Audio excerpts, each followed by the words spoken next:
Hello everyone, আমি ইমরান হাবিব আছি আপনাদের সাথে। Welcome to my YouTube channel the solo traveller from BD.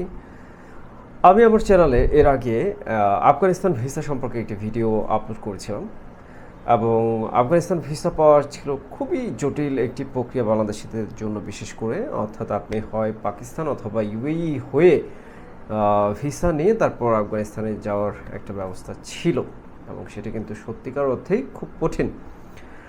তো খুব রিসেন্টলি আফগানিস্তান কর্তৃপক্ষ বা সরকার তাদের যেই দেশের ট্যুরিজম ব্যবস্থা সেটাকে ঢেলে সাজিয়েছে এবং ফরেন ট্যুরিস্টদেরকে অ্যাট্রাক্ট করার জন্য তারা কিন্তু ই ভিসা ব্যবস্থা লঞ্চ করেছে। হ্যাঁ, ঠিক শুনেছেন, অর্থাৎ আফগানিস্তান ভিসা পাওয়া কিন্তু এখন খুবই সহজ, যেহেতু ই ভিসা পোর্টাল ওপেন হয়ে গেছে।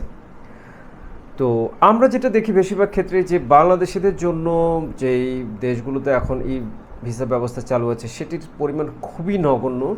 তো দেখে নেওয়া যাক যে আফগানিস্তান বাংলাদেশি ন্যাশনালদের জন্য ই ভিসা ব্যবস্থা যেটা সেটার এলিজিবিলিটি রয়েছে কিনা আমাদের জন্য আসলে। হ্যাঁ, সো আমরা শুরুতেই যেটা করতে পারি যে আফগানিস্তানে যে ই ভিসা পোর্টাল আছে সেখানে যাওয়ার পর, এটা হচ্ছে eafghans.com, eafghans.com, এই ওয়েবসাইটে গেলে আপনি কিন্তু ই ভিসা ব্যবস্থা সম্পর্কে বিস্তারিত জানতে পারবেন। তো সেখানে ইলিজিবিলিটি চেকার একটা অপশান আছে। সেখানে যদি আপনি আপনার ন্যাশনালিটি এবং রেসিডেন্স, কান্ট্রি অফ রেসিডেন্স, এই দুইটা অপশান সিলেক্ট করে থাকেন, তাহলে কিন্তু আপনি দেখতে পাবেন যে আপনি ইলিজিবল কিনা আফগানিস্তানের ই ভিসার জন্য। সো আমি আপনাকে একটা সুখবর দিই শুরুতেই, সেটি হচ্ছে যে হ্যাঁ বন্ধুরা, বাংলাদেশি ন্যাশনালস ই ভিসার জন্য ইলিজিবল। যেখানে ইন্ডিয়া, পাকিস্তান এটার জন্য এলিজিবল না, সেখানে বাংলাদেশ এটার জন্য এলিজিবল। মানে এটা আমাদের জন্য অবশ্যই একটা ভালো নিউজ। তবে আমরা কোনোভাবেই এই সুবিধাটির মিসইউজ করব না এবং অবশ্যই আমরা সঠিকভাবে সঠিক ডকুমেন্টস সহ এই ভিসা পোর্টালে ভিসার জন্য অ্যাপ্লাই করব। তো যেহেতু এটি খুব রিসেন্টলি চালু হয়েছে, এই ই ভিসা পোর্টালটি কিন্তু ওয়েল ডেকোরেটেড এবং এর সাপোর্ট সার্ভিস খুবই ভালো এবং খুবই সুন্দরভাবে ডিজাইন করা হয়েছে। ওয়েল, ই ভিসা পোর্টালে কিন্তু সর্বপ্রথম আপনাকে একটি অ্যাকাউন্ট ক্রিয়েট করতে হবে কিছু বেসিক ইনফরমেশন দিয়ে এবং ইমেল অ্যাড্রেস দিয়ে। একটা অ্যাকাউন্ট চালু হয়ে গেলে সেখানে কিন্তু আপনি ই ভিসার জন্য অ্যাপ্লাই করতে পারবেন। দু ধরনের ভিসা এখন অ্যাভেলেবেল আছে। আই মিন, দু ধরনের বলতে একটা হচ্ছে রেগুলার ভিসার জন্য অ্যাপ্লাই, যেটা আরেকটা হচ্ছে যে এক্সপ্রেস ভিসার জন্য আপনি অ্যাপ্লাই করতে পারবেন উইথ বেশি ফিজ আর কি। হ্যাঁ, সো সাপোর্টিং ডকুমেন্টস কী কী লাগবে, অনেকের কোয়েশ্চেন থাকে যে সাপোর্টিং ডকুমেন্টসগুলো সহজ কিনা।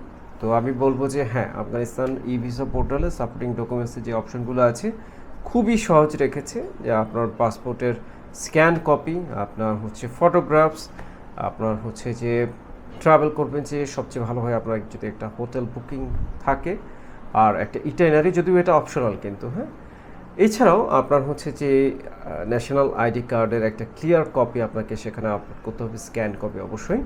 ঠিক আছে, তো এর বাইরে কিন্তু আর খুব বেশি ডকুমেন্টসের প্রয়োজন নেই। আপনি হচ্ছে যে এই অ্যাপ্লিকেশন পোর্টালে সঠিকভাবে অ্যাপ্লাই করে আপনার ডকুমেন্টসগুলো আপলোড করে দেন প্রয়োজনীয় ফি আপনি আপনার হচ্ছে মাল্টি কারেন্সি কার্ডের মাধ্যমে পেমেন্ট করে দিবেন এবং সেটা অবশ্যই হবে দেরহামে। হ্যাঁ, ইউএই দেরহাম, এই কারেন্সিতে পেমেন্ট হবে। আপনি চাইলে অন্য কারেন্সিতেও সিলেক্ট করে সেখান থেকে পেমেন্ট করতে পারেন। পেমেন্ট হয়ে যাওয়ার পর আপনাকে একটা চার্টিং টাইম ওয়েট করতে হবে, প্রবাবলি 4 থেকে 5 কর্মদিবস বা মেবি আরও বেশি, এবং সেক্ষেত্রে কিন্তু আপনি একটা ভিসা ডিসিশন পেয়ে যাবেন। এখানে আপনার ভিসার যে স্ট্যাটাস আছে সেটা একটি ই ট্র্যাকিং নাম্বার আছে, সেই নাম্বার দিয়ে কিন্তু আপনি পরবর্তীতে চেক করতে পারবেন।